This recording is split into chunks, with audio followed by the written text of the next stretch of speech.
Captain Jake Morrison stood on the bridge of the UES Horizon, watching the massive space station grow larger on his screens.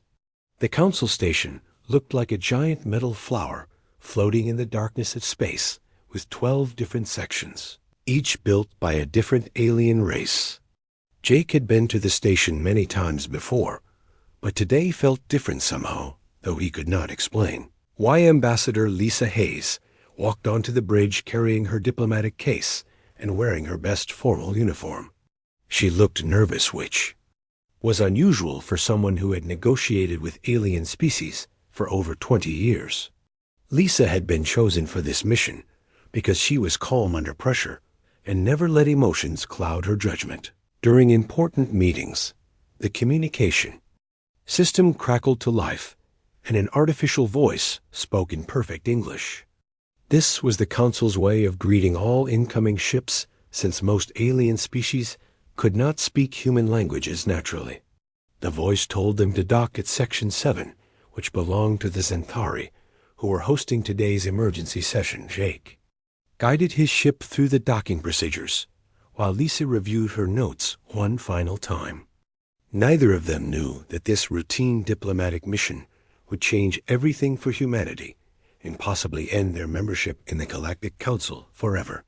The emergency session had been called suddenly with no explanation given to any of the younger species, including humans, as they walked through the station's corridors. Lisa noticed how quiet everything seemed compared to her previous visits. Usually the hallways buzzed with activity as different species moved between meetings and negotiations. Today the corridors felt empty and cold, like something important was about to happen that would affect everyone. The main council chamber was a huge circular room with 12 different seating areas designed for each member species. The Xanthari sat in pools of conducting fluid that helped them communicate through electrical pulses. The Voxians appeared as floating clouds of gas that shifted colors when they spoke. The Mordani looked like metal robots, but Jake knew they were actually living beings who had replaced most of their biological parts with machines. Counselor Vex Prime of the Xanthari began speaking through a translation device that converted electrical signals into words that other species could understand. The message was simple but shocking. The Council had decided that emotional behavior was too dangerous for civilized space travel and trade. Any species that continued to show strong emotions would be expelled from the Council and banned from using galactic trade routes. Lisa felt her heart start beating faster, but tried to keep her face calm as she listened to the announcement. The counselor explained that emotions led to unpredictable behavior, which could cause wars and destroy the peace that the Council had worked for thousands of years to maintain. Young species like humanity needed to evolve beyond such primitive responses if they wanted to remain part of galactic civilization. The other alien species began presenting their solutions to the emotion problem. The Altarians showed holographic images of surgical procedures that could remove the parts of the brain responsible for emotional responses. The operations looked painful and left the patients looking empty and lifeless, but the Altarians insisted this was progress toward a better form of existence. The Kithra demonstrated their chemical approach, which involved daily injections of drugs that suppressed all emotional reactions. Their test subjects could still think and work normally, but showed no signs of happiness, sadness, anger, or fear. The Kithra claimed this method was more humane than surgery because it could be reversed if necessary. Though they admitted no one had ever chosen to reverse the process, Lisa stood up to address the Council, trying to keep her voice steady despite the fear growing inside her chest. She argued that emotions were not always destructive and that they helped humans make better decisions by providing important information about dangerous situations. She explained that human emotions like love and compassion had prevented many wars and helped build peaceful societies. The Council members listened politely, but Jake could see they were not convinced by Lisa's arguments. Vex Prime responded that human emotional reactions during previous diplomatic incidents and nearly caused 3 different interstellar conflicts. The Council had decided they could no longer risk such unpredictable behavior from any member species. Session continued for several hours as Lisa tried different approaches to change the Council's mind.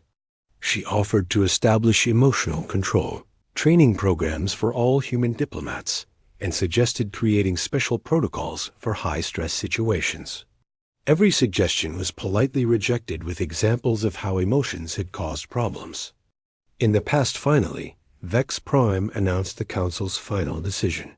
Humanity had exactly 30 standard days to demonstrate complete emotional suppression or face immediate expulsion from the Galactic Council.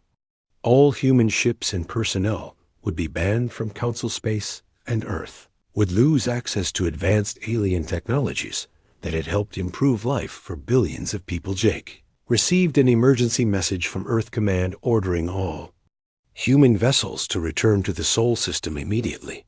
The government was already preparing for the worst-case scenario of complete isolation from galactic civilization. As the horizon pulled away from the Council station, Jake watched the alien structure shrink into the distance and wondered if humanity would ever return. Lisa sat quietly in her quarters reviewing what had just happened and trying to understand how 50 years of peaceful cooperation had ended so suddenly. She did not know that this forced retreat would actually save humanity from something far worse than exile from the Council.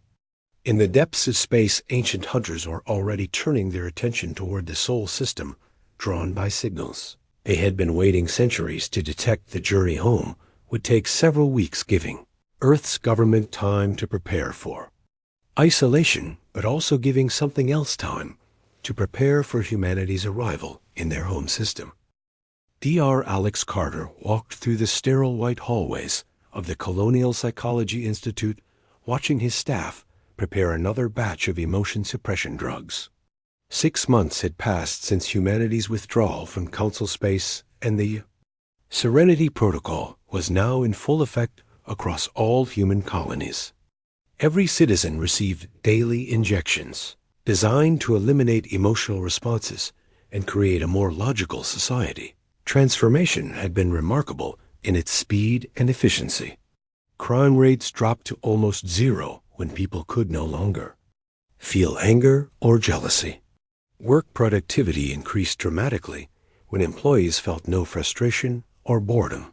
Children sat quietly in classrooms, absorbing information without the distraction of excitement or curiosity.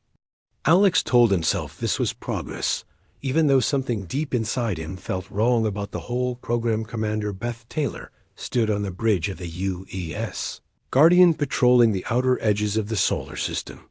Her crew worked with mechanical precision, following orders without question or complaint. The emotion suppression drugs had made them incredibly efficient, but Beth sometimes wondered if they had lost something important in the process. She pushed these thoughts away, focusing on her duty to protect human space from any threats. The Guardian's sensors detected an object drifting near the asteroid belt between Mars and Jupiter. Beth ordered her crew to investigate, and they found a damaged probe unlike anything in their databases.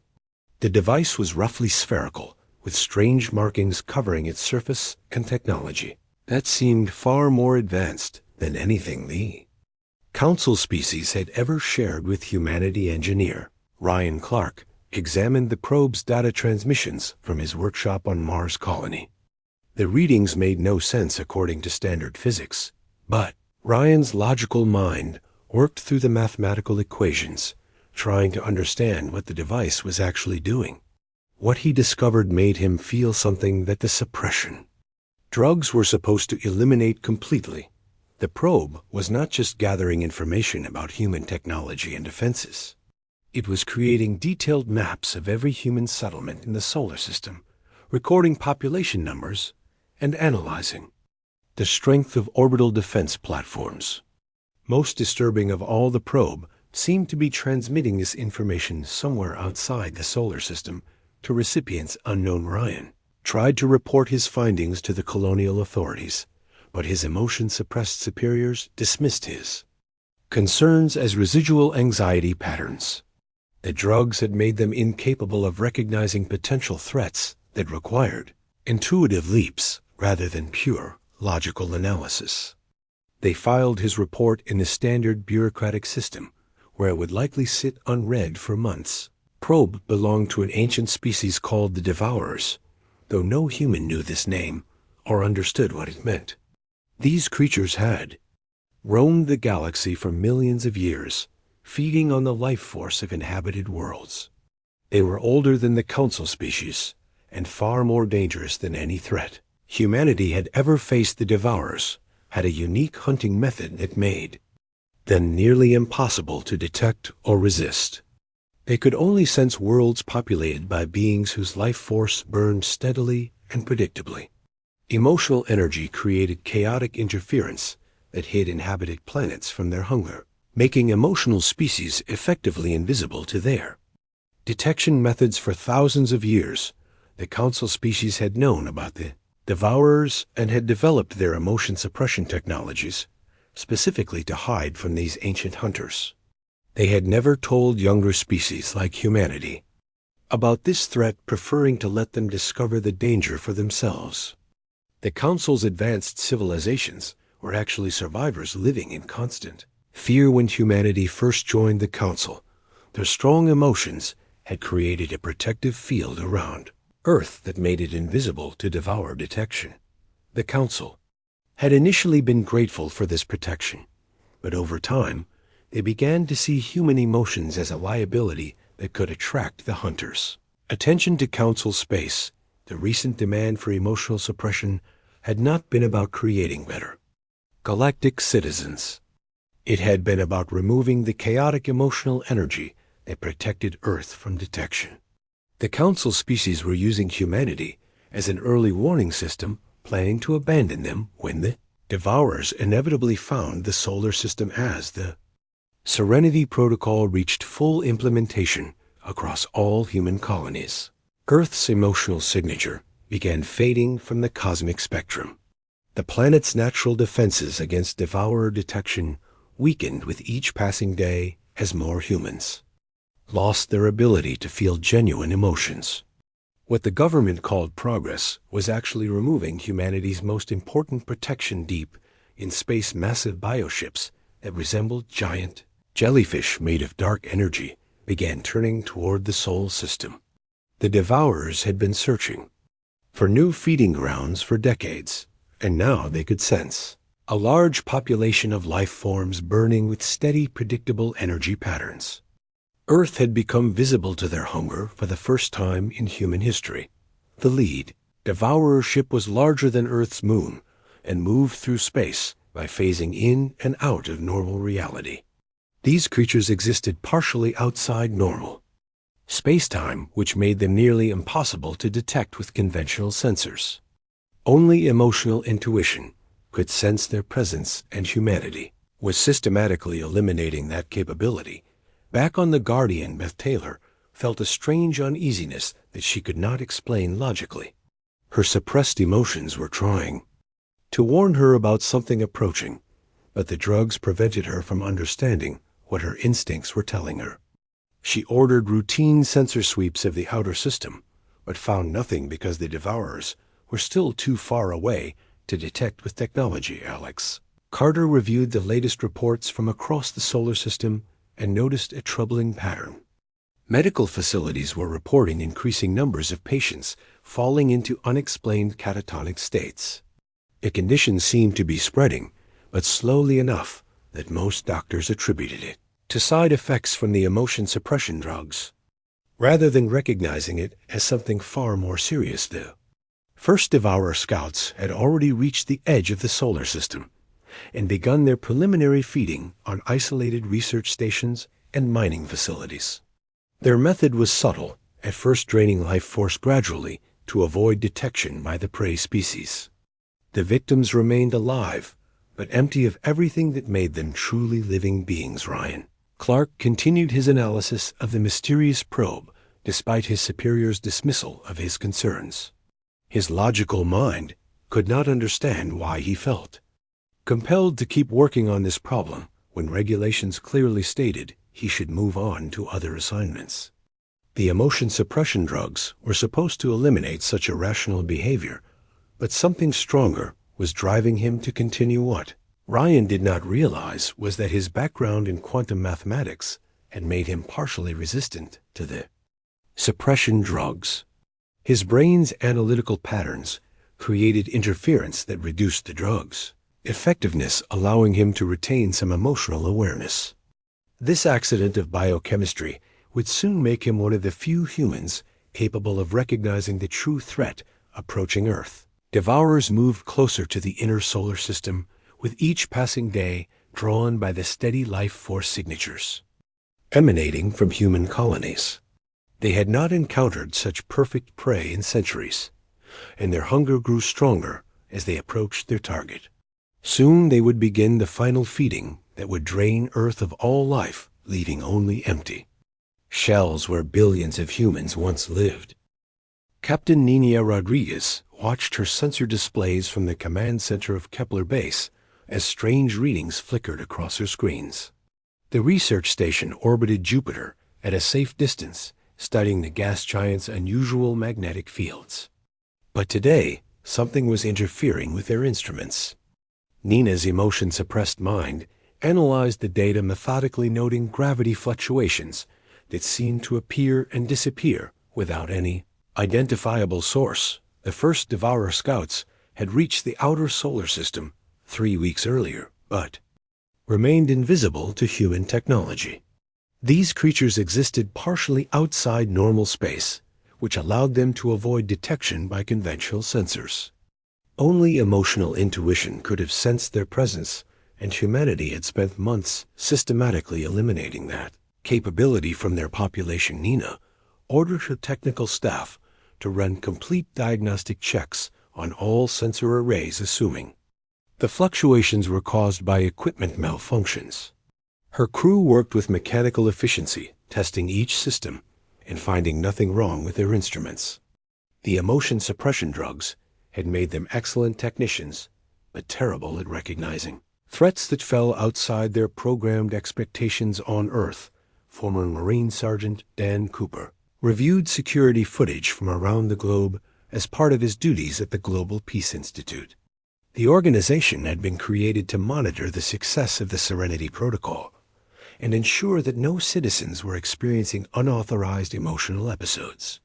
Dan's job was to identify and report anyone showing signs of emotional instability. For immediate medical intervention, the footage showed an alarming pattern that Dan's logical mind cataloged as a medical phenomenon rather than recognizing it as something far more sinister. Citizens across multiple continents were collapsing without warning and falling into deep catatonic states. Medical teams transported these victims to hospitals where they remained alive, but completely unresponsive to any external stimuli. What Dan could not understand was that these victims were not suffering from a disease or medical condition. The Devourers had begun their preliminary feeding using a technique that drained life force so gradually that most observers mistook the effects for adverse reactions to the emotion suppression drugs. The creatures were testing their prey before beginning the main feeding process. R. Kevin Walsh had been working as a research psychologist at the Colonial Medical Center until he made a dangerous decision that changed his life completely. 3 months earlier, Kevin had secretly stopped taking his daily emotion suppression injections after noticing that the drugs were interfering with his ability to help patients with psychological problems. His hidden emotional awareness was now the only thing allowing him to sense the wrongness that pervaded the affected areas. Kevin's restored emotions made him acutely sensitive to the subtle changes happening around him. When he visited hospitals treating catatonic patients, he felt an overwhelming sense of emptiness and loss that his colleagues could not detect. The victims were still breathing, and their hearts were still beating, but something essential had been drained from them, leaving only biological shells behind. The Devourers moved closer to the inner solar system, with each passing day growing bolder as they confirmed that their prey had no effective defenses. The creatures resembled massive jellyfish made of dark energy with tentacles that could stretch across thousands of kilometers. They fed by wrapping these appendages around inhabited areas and slowly draining the life force from every living being within their reach. 3 scout ships had positioned themselves near the major human colonies while the main feeding fleet remained hidden in the asteroid belt. The scouts continued their gradual drain on isolated outposts and research stations, perfecting their technique before the final assault. They had learned from previous feeding cycles that rushing the process often alerted prey species to the danger. Nina Rodriguez felt an inexplicable uneasiness that she could not analyze logically as she watched her staff work in the Kepler base laboratory. Something about their movements seemed different, though she could not identify what had changed. The emotion suppression drugs prevented her from recognizing that her crew was beginning to show the early signs of life force drainage. Base's medical officer reported that several staff members had been experiencing unusual fatigue and difficulty concentrating. Nina approved additional rest periods and nutritional supplements following standard medical protocols. Her logical mind could not make the connection between these symptoms and the gravity fluctuations. Her sensors had been detecting. Kevin Walsh attempted to warn the medical authorities about the pattern he was observing in the catatonic patients, but his emotional state was detected by security scanners during a routine checkpoint. The automated systems flagged him as requiring immediate reprocessing to restore proper chemical balance. Kevin barely escaped the medical facility before security teams arrived to arrest him now. Kevin found himself hiding in the abandoned sections of the underground transport system beneath New Geneva. The tunnels had been sealed years earlier when newer systems were installed, but they provided perfect shelter for someone trying to avoid the surveillance networks that monitored every surface street. Kevin knew he needed to find others who might have retained their emotional awareness. The Devourers began accelerating their feeding schedule as their scouts confirmed that the human prey showed no signs of recognizing the threat. The main fleet moved from the asteroid belt toward the inner planets, preparing for the systematic drainage of every inhabited world in the solar system. Earth, with its billions of inhabitants, would provide enough life force to sustain the creatures for decades. Dan Cooper noticed that the catatonic incidents were increasing in frequency and spreading across wider geographical areas. His emotion suppressed analysis suggested a contagious pathogen, but medical tests showed no signs of bacterial or viral infections. The victims' bodies remained perfectly healthy, while their minds had been drained of everything that made them conscious beings. What Dan could not understand was that emotions were not just psychological phenomena, but actual forms of energy that maintained the connection between consciousness and physical form. The Devourers fed specifically on this life force energy, leaving bodies intact, but emptying them of the spark that created true awareness and personality. Rodriguez authorized an emergency evacuation drill at Kepler Base after 3 more staff members collapsed during routine maintenance procedures. Her logical mind recognized that the station might be experiencing some kind of environmental hazard that was affecting crew health. She did not realize that one of the Devourer scouts was positioning itself directly above the base. The creature's massive form existed mostly outside normal space, but its feeding tentacles had already begun penetrating the station's hull. Process was so subtle that human sensors could not detect the intrusion, and the crew felt only mild fatigue as their life force was slowly drained away. Within hours, Nina's entire staff would join the growing number of empty shells that had once been living human beings. Kevin Walsh explored the tunnel system searching for any signs of other emotional refugees. He found evidence that others had been using these spaces, including improvised sleeping areas and hidden food supplies. His emotional awareness told him that he was not alone in recognizing the terrible wrongness that was spreading across human space. The Global Peace Institute received reports of similar incidents from every major colony and research station in the solar system. Dan Cooper's logical analysis suggested a coordinated attack by some unknown enemy, but his emotion-suppressed superiors dismissed such theories as paranoid speculation. They continued to treat the catatonic incidents as a medical crisis rather than recognizing them as the opening moves in humanity's final battle for survival as the Devourers prepared for their main assault. They felt confident that this feeding would proceed smoothly. They had successfully eliminated the chaotic emotional energy that had protected this species for so long and now faced only helpless prey incapable of mounting any effective resistance. The creatures had no way of knowing that a small group of humans had retained their emotional capabilities and were beginning to understand the true nature of the threat facing their species. Kevin Walsh followed the faint sounds echoing through the abandoned tunnel system until he discovered a hidden chamber where several people had gathered around makeshift tables, covered with research materials and medical equipment. These individuals moved with the natural gestures and expressions that had been absent from human society for months, proving that they had somehow avoided or overcome the emotion suppression treatments. Dr. Carol Stevens looked up from her work as Kevin entered the chamber and immediately recognized the signs of someone who had retained emotional awareness. Her background as a therapist had made her sensitive to the subtle differences between suppressed and natural human behavior.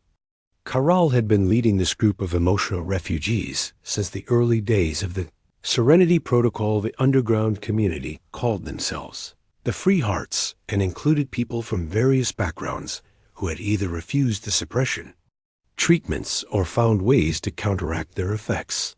Former soldier Pete Johnson had recognized the military disadvantage of emotionless troops and secretly developed chemical compounds that neutralized the suppression drugs.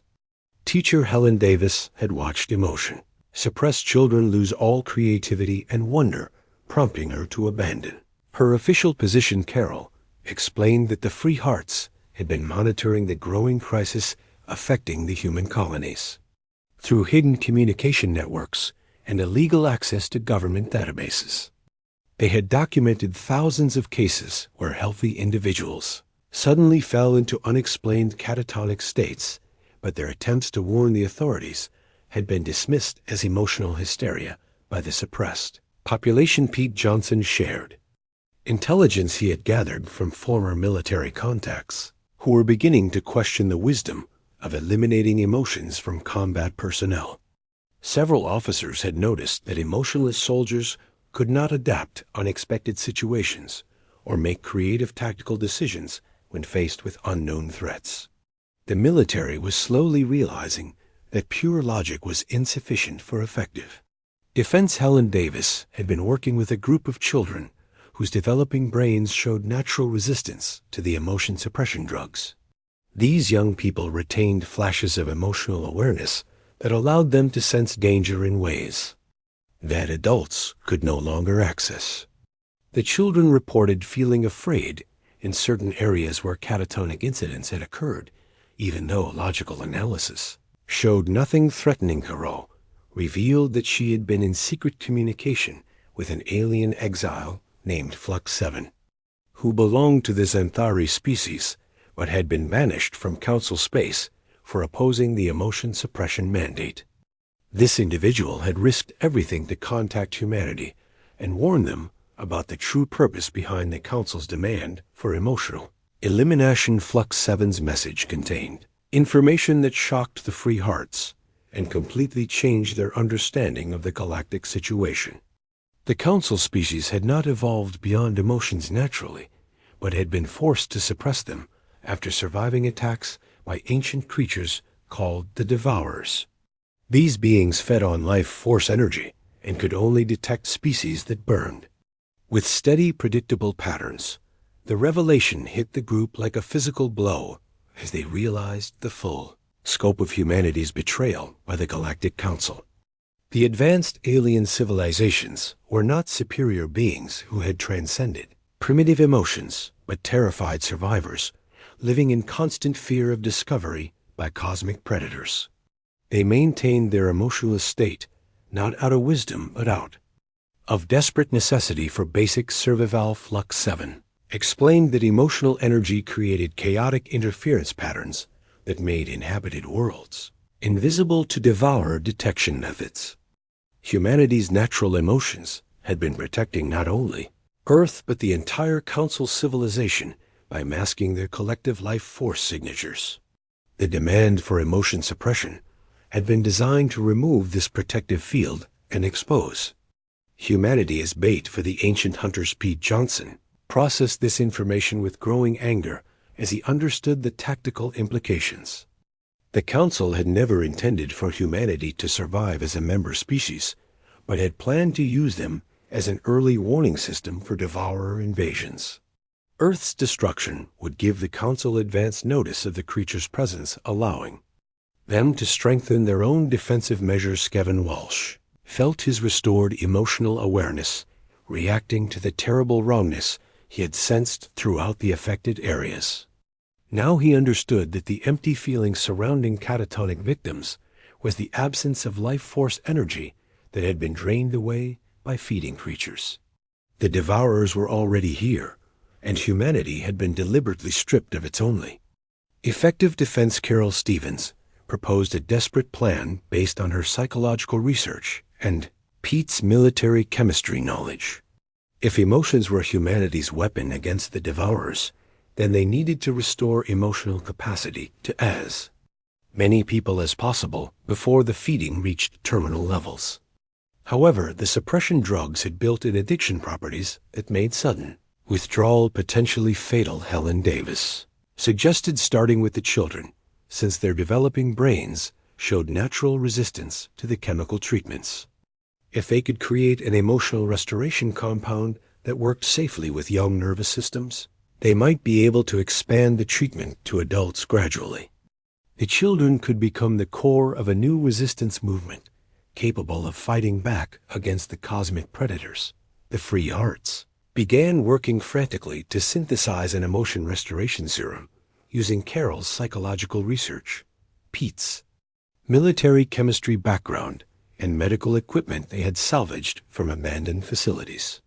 Every passing hour brought reports of more catatonic incidents as the devourer feeding accelerated across human space. Kevin's enhanced emotional sensitivity detected something that filled him with terror beyond anything he had experienced during his months of hiding. The roundness he had been sensing was growing stronger and moving closer to Earth itself.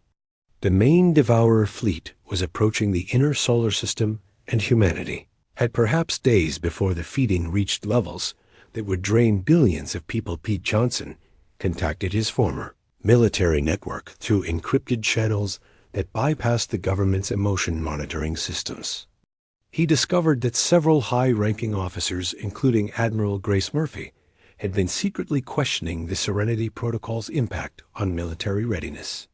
These individuals might be willing to listen to warnings about the true threat facing humanity. The breakthrough came when Helen Davis realized that schools across the solar system were reporting increasing numbers of children who seemed resistant to the latest emotion suppression treatments. Their young brains were naturally fighting the chemical constraints, which explained why the education system had become increasingly harsh in recent months. If they could reach these children first, they might create a generation capable of mounting effective resistance. Carol Stevens worked through the night refining the restoration compound while Kevin used his emotional awareness to test different formulations. The process was dangerous, since exposing themselves to concentrated emotional stimuli made them visible to any devourer scouts that might be monitoring Earth's population for signs of awareness. As dawn approached over the hidden chamber, the Free Hearts had successfully created their first batch of emotion restoration serum. The compound could safely restore emotional capacity to children and had a modified version that might work for adults who had not been on suppression drugs for extended periods. They were ready to begin the most important mission in human history. Outside their underground refuge, the first devourer feeding ship entered Earth's atmosphere, appearing as a massive shadow that passed through physical matter without affecting it. The creature settled over the European Federation like a dark cloud, and within hours, millions of citizens began falling into the same catatonic state that had affected the outer colonies. Humanity's time was running out. Carol Stevens watched her team package the first batch of emotion restoration serum into small doses that could be distributed through underground networks across Earth's major population centers. The compound represented months of desperate research, but they faced an impossible distribution problem since the global government security systems treated any emotional expression as a criminal act requiring immediate medical intervention. Pete Johnson had established contact with several former military personnel who were beginning to question the wisdom of the Serenity Protocol after observing its effects on combat readiness. Admiral Grace Murphy commanded the largest remaining fleet of defensive vessels and had been secretly documenting how emotion-suppressed crews failed to respond effectively to unexpected situations. Pete's message about the true nature of the crisis would force her to make the hardest decision of her military career. Meanwhile, reports were flooding in from Mars Colony, where 20,000 colonists had fallen into catatonic states over the past 48 hours. The medical teams treating these victims found perfectly healthy bodies with no signs of disease or injury, but the patients remained completely unresponsive to all external stimuli. Official reports blamed the incidents on adverse reactions to new suppression drug formulations, but the Free Hearts knew better. Kevin Walsh volunteered for the most dangerous mission of the operation, which involved infiltrating the Global Peace Institute to access the planetary communication network. His emotional sensitivity made him vulnerable to devourer detection, but also made him the only person capable of navigating the Institute's advanced security systems, which relied on detecting emotional anomalies in visitors and staff. The Institute's headquarters occupied a massive complex in the center of New Geneva, where thousands of personnel monitored global compliance with the Serenity Protocol. Security scanners at every entrance could detect trace amounts of emotion suppression drugs in a person's bloodstream and would immediately flag anyone whose chemical levels seemed abnormal. Kevin would need to mask his restored emotional state while avoiding the devourer scouts that were now feeding throughout Earth's atmosphere. Helen Davis focused on reaching the children who showed natural resistance to the emotion suppression treatments. Schools across the solar system had reported increasing discipline problems as young people experienced emotional flashes that the drugs could not completely eliminate. These children represented humanity's best hope, since their developing brains could adapt more easily to the restoration serum. First major breakthrough came when Pete Johnson's military contacts confirmed that Admiral Grace Murphy was ready to commit treason against humanity's government if it meant saving the species from extinction. Her analysis of the current crisis had led her to conclude that the emotion-suppressed population was completely defenseless against whatever was causing the mass catatonic incidents. Grace Murphy had been studying tactical reports from the outer colonies and noticed patterns that her logic-trained mind could barely comprehend. The incidents seemed to radiate outward from specific points in space that showed no detectable threats according to conventional sensors. Her military instincts told her that humanity was under attack by an enemy that operated outside normal physical parameters. The Admiral's decision to support the Free Hearts came after she received Pete's detailed explanation of the devourer threat and the Council's betrayal. Grace realized that her emotion-suppressed crews would be helpless against creatures that fed on life force energy and could only be detected through emotional awareness. She began secretly identifying personnel who might have retained some emotional capacity. Kevin Walsh approached the Global Peace Institute disguised as a maintenance worker carrying forged identification documents that Pete's network had created. His emotional awareness allowed him to sense the wrongness that pervaded the building as devourer scouts fed on the suppressed population inside. Every step toward the communication center increased his risk of detection by both human security and alien predators. Institute's communication array could reach every human colony and settlement in the solar system, making it the perfect platform for broadcasting Carol's restoration formula to medical facilities worldwide.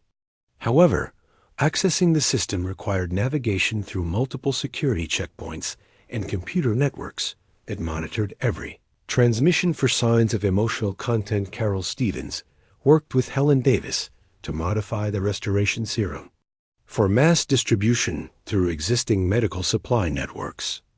The compound could be disguised as routine medication updates and delivered to hospitals across human space where sympathetic medical personnel might recognize its true purpose.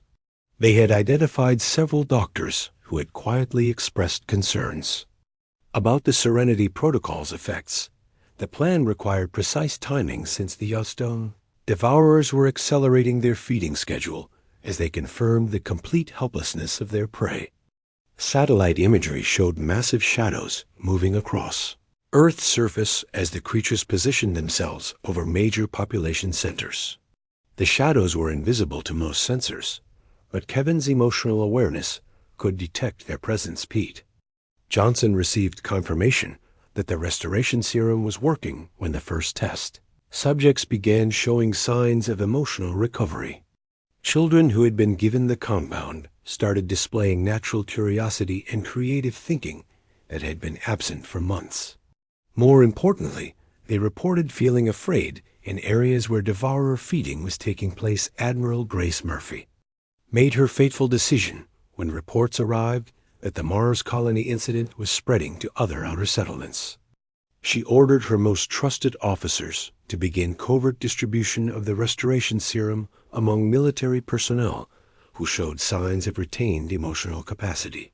The operation violated every regulation in the military code, but Grace knew that conventional rules no longer applied. Kevin Walsh reached the Institute's communication center after hours of careful navigation through security checkpoints and surveillance networks. His emotional state made him increasingly visible to the devourer scout that was feeding on the building's occupants, but also allowed him to sense safe paths through the facility's defenses. Moment of truth came when Kevin accessed the planetary communication array and began uploading Carol's restoration formula to medical networks across human space. The transmission would reach every major hospital and medical facility, giving doctors the tools they needed to begin reversing the emotion suppression that had left humanity defenseless. As Kevin completed the upload, he felt the devourer scouts' attention focus on him with terrifying intensity. The creature had detected his emotional energy and was moving to drain his life force before he could escape the building. Kevin's fear and determination created feedback patterns that seemed to confuse the alien predator, giving him precious seconds to flee. Restoration serum began reaching medical facilities across Earth just as the first devourer feeding ship fully materialized in the atmosphere above the European Federation. The massive creature resembled a jellyfish made of dark energy with tentacles that stretched for hundreds of kilometers in every direction. Citizens who retained even fragments of emotional awareness could sense its presence as an overwhelming feeling of wrongness and emptiness. Grace Murphy received reports that her covert distribution network had successfully delivered the restoration compound to military units across the solar system. The first treated personnel began showing signs of emotional recovery within hours as their natural awareness returned. These individuals immediately sensed the alien presence that their suppressed colleagues could not detect. Carol Stevens monitored global communication networks as news of the restoration serum spread through underground channels and sympathetic medical personnel. The compound was being administered to patients across human space, but the process would take time that humanity might not have. The devourers were preparing for their final assault on Earth's population. Kevin Walsh escaped the Global Peace Institute as alarms began sounding throughout the building. His emotional signature had been detected by security systems, but more importantly, his presence had attracted the attention of cosmic predators that were now fully focused on hunting down the source of chaotic emotional energy they had sensed. Kevin Walsh felt the Devourer Scout's attention lock onto him as he fled through the streets of New Geneva, carrying the communication codes that would allow the Free Hearts to broadcast their message across human space.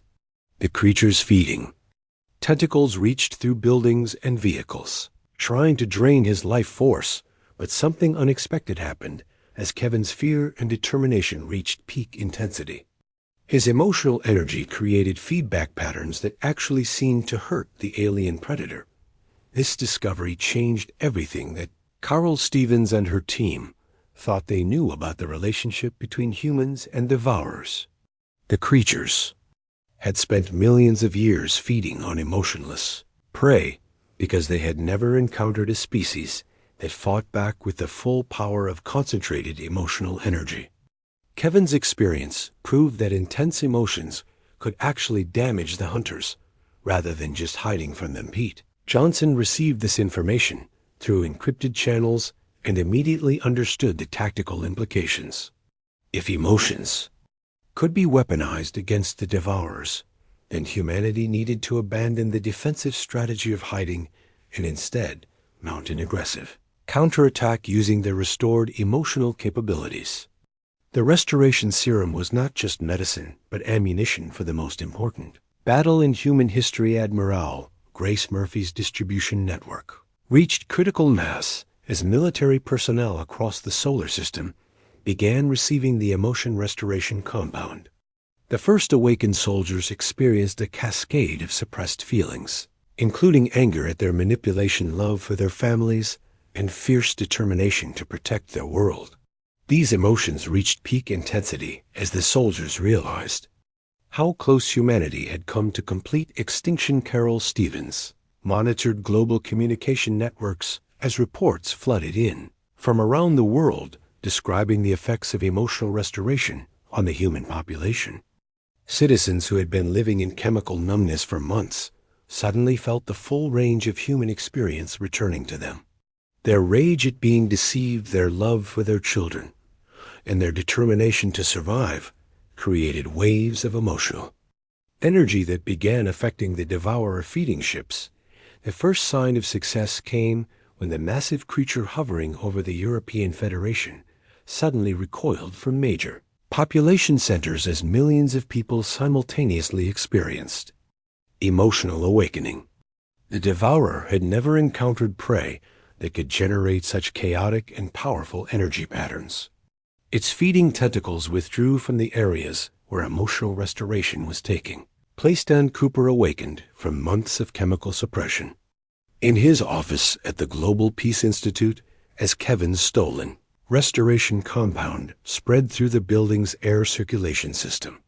The former Marine's emotions returned like a flood, beginning with rage at the lies he'd been told and growing into fierce protective instincts for his species. Dan immediately understood that he had been helping to orchestrate humanity's destruction. Grace Murphy felt her own emotions returning as she administered the restoration serum to herself and her senior staff. The Admiral's military training combined with her restored emotional awareness to create a tactical understanding that no suppressed mind could have achieved. She realized that humanity's emotions were not just weapons, but the key to coordinating an effective defense against an enemy that operated outside normal space. The climax came when Dr. Carol Stevens used Kevin's access codes to broadcast the truth about the devourer threat and the Council's betrayal to every human colony in the solar system. Her message reached billions of suppressed minds, simultaneously triggering a mass emotional awakening that created the largest surge of chaotic energy in Earth's history. Revelation that their government had been systematically destroying their ability to defend against cosmic predators triggered an unprecedented emotional response from the human population. Citizens across the globe felt betrayal, anger, love, hope, and determination in concentrations that had never existed before in human civilization. This emotional storm created protective fields around major population centers that the Devourers could not penetrate. Dan Cooper led a group of awakened security personnel in a direct assault on the Devourer scout that had been feeding on the Global Peace Institute. Their combined rage and determination created a focused psychic attack that forced the creature to abandon its position and retreat to the outer atmosphere. Similar scenes played out across Earth as restored humans drove off the alien predators. Through pure emotional force, the space battle began when Grace Murphy's awakened fleet engaged the main Devourer force near Mars using tactics that no emotion-suppressed crew could have conceived. Her ships attacked not with conventional weapons, but with focused emotional energy transmitted through modified communication arrays. The creatures found themselves facing an enemy that could hurt them in ways they had never experienced. Kevin Walsh joined Carol Stevens at an emergency broadcast center where they coordinated the global emotional awakening, using every communication network on Earth. Their message reached the outer colonies where Ryan Clark had been waiting for confirmation that his warnings about the mysterious probe had been correct.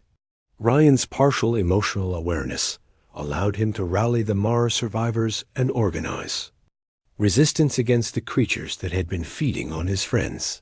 The turning point came when Helen Davis's network of emotionally aware children began teaching other young people how to focus their restored feelings into protective barriers around schools and residential areas. The children's natural emotional intensity created some of the strongest defensive fields, proving that humanity's youngest members were also their most powerful defenders against the cosmic threat. Pete Johnson coordinated military operations across the solar system as awakened soldiers used their restored emotions to drive Devourer scouts away from human settlements. The creatures that had seemed invincible when facing emotionless prey found themselves retreating before waves of concentrated human rage, love, and determination. For the first time in millions of years, the Devourers were losing a feeding war. The final battle occurred when the largest Devourer ship attempted to drain Earth's population through a massive feeding assault that would have emptied the planet of all life within hours. The creature's attack triggered the greatest emotional response in human history, as billions of people simultaneously felt terror for their families, love for their world, and absolute determination to survive. Carol Stevens and her team used the planetary communication network to coordinate this emotional response into a focused defensive barrier that completely surrounded Earth. The Devourer ship found itself unable to penetrate the chaotic energy field and was actually damaged by the intensity of human feeling.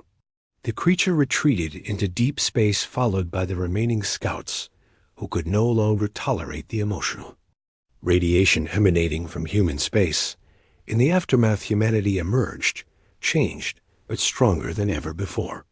The Galactic Council faced a choice as Flux 7 presented evidence of humanity's victory to the other species. Some council members began questioning their own emotion suppression protocols, while others retreated further into their emotionless shells. Terrified of attracting Devourer attention, Jake Morrison commanded a new diplomatic mission to establish contact with species willing to embrace emotional diversity rather than suppression.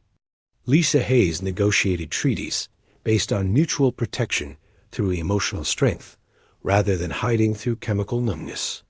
The Sol system became a beacon for species seeking to reclaim their suppressed feelings and join humanity's emotional defense network. Earth's new planetary motto, carved into monuments worldwide, reads simply: feel everything, fear nothing. The Council had learned too late that banning human emotions was not just cruel, but the greatest tactical error in galactic history. Humanity's rage, love, hope, and determination had proven to be exactly the weapons the galaxy needed to fight against the ancient darkness that had terrorized civilizations for millions of years.